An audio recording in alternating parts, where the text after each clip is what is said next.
has begun a 25-year net zero action plan to reduce greenhouse gas emissions in buildings.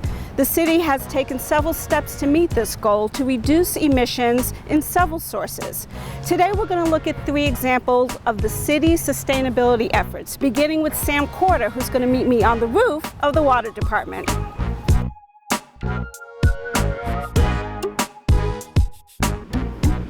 Wow, this is fantastic. First off, tell me where we are right now. We're at the Cambridge Water Department, the treatment plant, where we house all of the equipment used to provide clean water to all the residents of Cambridge. And speaking of equipment, we're surrounded here by these solar panels. Tell me how they work. What a solar panel does, it takes direct sunlight and converts it into direct current. And then we have an inverter down below that converts the direct current into alternating current. And that is what typically is in a home and provides us with our electricity needs. So how much energy do these panels generate? They generate over 200,000 kilowatt hours per year. And that's a portion of the energy that we use. We typically use around 8 million kilowatt hours per year here at the water department. And what that powers is a variety of pumps and equipment, as well as PCs and lighting here at the department. Well, thanks, Sam. Thank you for showing me how these panels work and what they do. And next we're going to be going to Steve Lenkauskas at the electrical department. He's going to be talking to us about lighting.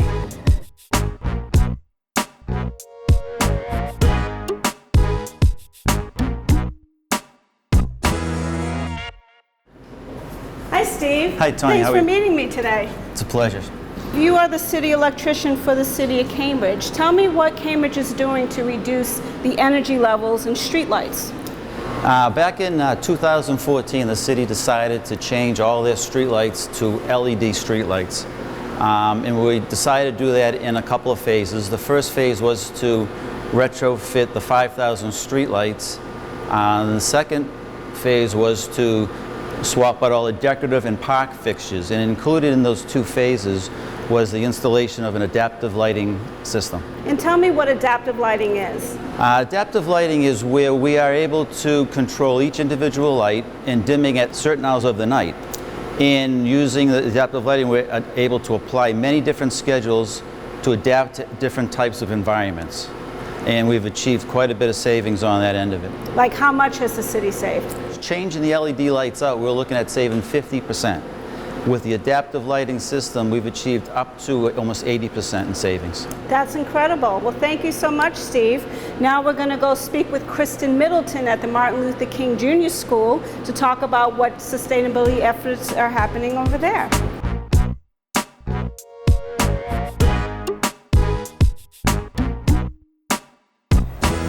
So, Kristen Middleton, you are the Sustainability Manager for Cambridge Public Schools. Yes, that's correct. Tell me what that means. Sure. Well, the sustainability position comes from the Office for Sustainability, which we founded 7 years ago for the Cambridge Public School Department. And we oversee environmental sustainability because the school district is committed to reducing its carbon footprint. And so tell me what type of things are happening here at the Martin Luther King Jr. Putnam Upper School. Sure. Well, this building opened in December of 2015 and was designed by Perkins Eastman. It's a LEED Platinum building.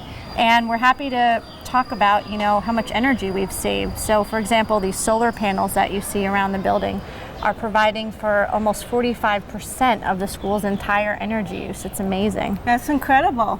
Now tell me about this rooftop garden here that we're having the pleasure to walk around. Yeah, well, this garden is in partnership with City Sprouts, which is a nonprofit organization that brings school gardens to life.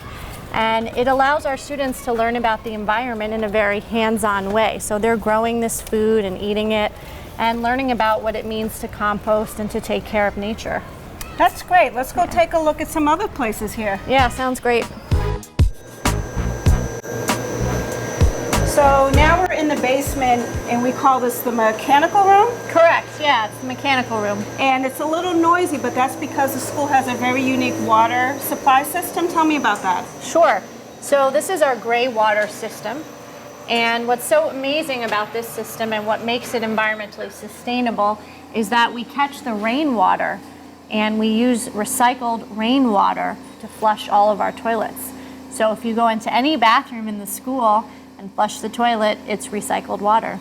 And tell me about some of the other water features that you have here in the school that help with the sustainability efforts. Sure, well, we like to conserve water, so all of our faucets are low flow fixtures, so that way people aren't using more water than they need to. That's incredible. All right, let's see what else you have. Yeah, one more thing.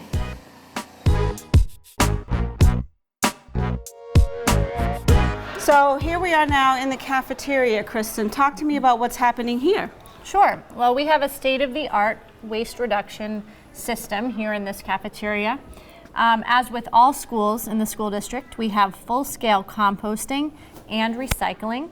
So part of the way we reduce our carbon footprint is by making sure that our food scraps go in the compost, only wrappers go in the trash, and then we recycle all other materials such as plastic bottles, milk cartons, and any material that can be recycled. So in this way, we prevent a lot of waste from making its way to a landfill or incinerator.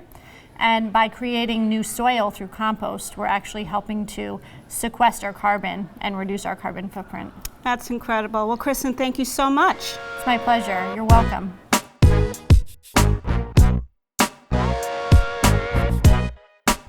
So as you can see, the city is doing a lot to reduce energy in several areas. If you want to learn more, go to our website at cambridgema.gov/climate.